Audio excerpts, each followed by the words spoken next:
नमस्कार, एक बार फिर से आप सभी का स्वागत है। इस वीडियो के माध्यम से मैं एमपी हाई कोर्ट का एक बहुत यूजफुल जजमेंट आप लोगों के साथ शेयर करूंगी, जिसमें पति के हक में हाई कोर्ट ने फैसला सुनाया है। पत्नी द्वारा 498A का झूठा मामला दर्ज करा दिया गया था। झूठे आरोप लगाकर और 10 लाख रुपए दहेज के मांग का भी आरोप पत्नी द्वारा लगाया गया था, जिसे हाई कोर्ट ने एफआईआर को क्वैश किया और पति के हक में फैसला दिया। अगर आप लोगों के ऊपर भी गलत जुडिक्शन का यूज करके मामला कहीं और का था और कहीं और दर्ज करा दिया है आपकी पत्नी ने, सिर्फ परेशान करने के लिए, दबाव बनाने के लिए, तो ये जजमेंट आपके लिए बहुत यूजफुल है।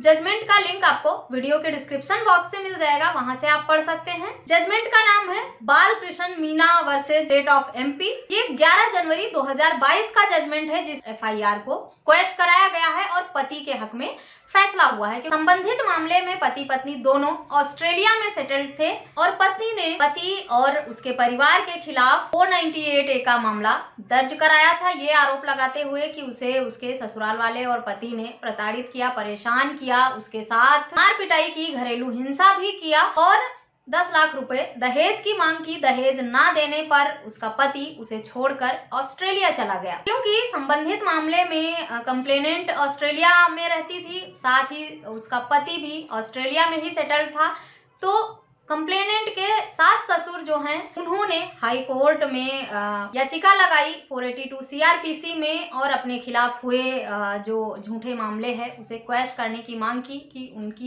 उनके ऊपर इस तरह का झूठा आरोप लगाकर मामला दर्ज हुआ है। उनका जो पारिवारिक पुश्तैनी घर है वो गुरुग्राम में है, उनका बेटा ऑस्ट्रेलिया में सेटल है, वहां रहता है।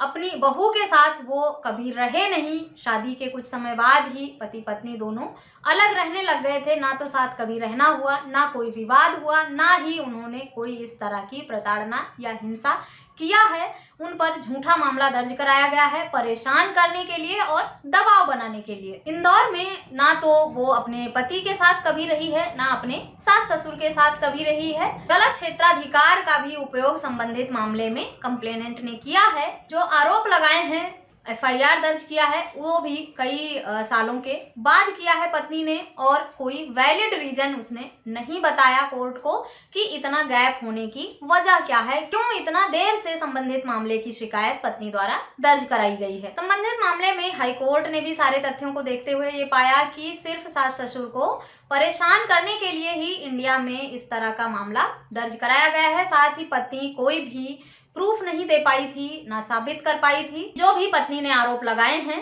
अपने परिवार वालों के खिलाफ, ससुराल वालों के खिलाफ, उसे साबित करने के लिए कोई प्रूफ नहीं दिया था कोर्ट में, ना ही कोई मेडिकल रिपोर्ट लगाया था अपने साथ हुए हिंसा मारपीट। कोई भी स्पेसिफिक आरोप भी नहीं लगाया था पत्नी ने, सिर्फ सामान्य से साधारण से आरोप थे। इन सारे तथ्यों को देखते हुए, समझते हुए हाई कोर्ट ने ये लगा कि मामला सिर्फ सास ससुर को परेशान करने का ही है, कहीं और की घटना है और कहीं और का बताकर पत्नी ने मामला भी दर्ज कराया है। संबंधित मामले में पत्नी ने ससुराल वालों के खिलाफ 498A, 323 और 34 आईपीसी के अंतर्गत मामला दर्ज कराया था, जिसे साबित करने के लिए कोई मेडिकल साक्ष्य साथ में अटैच नहीं किए थे पत्नी ने। इससे पहले पति ने तलाक का केस भी फाइल किया हुआ था। पूरे तर्क को देखते हुए और जो भी पत्नी द्वारा सबूत दिए गए थे, कंप्लेंट किया गया था, उनको देखते हुए, साथ ही एफआईआर क्वैश की जो याचिका लगाई गई थी उसमें जो तर्क दिए गए, दोनों को देखते हुए हाई कोर्ट ने ये पाया कि ये 498A का मामला जो है ये सिर्फ सास ससुर को परेशान करने के लिए ही किया गया है, क्योंकि पत्नी ने ना कोई स्पेसिफिक आरोप लगाया है, ना ही कोई मेडिकल प्रूफ दिया है और क्षेत्राधिकार भी वहां का नहीं बनता है। इसीलिए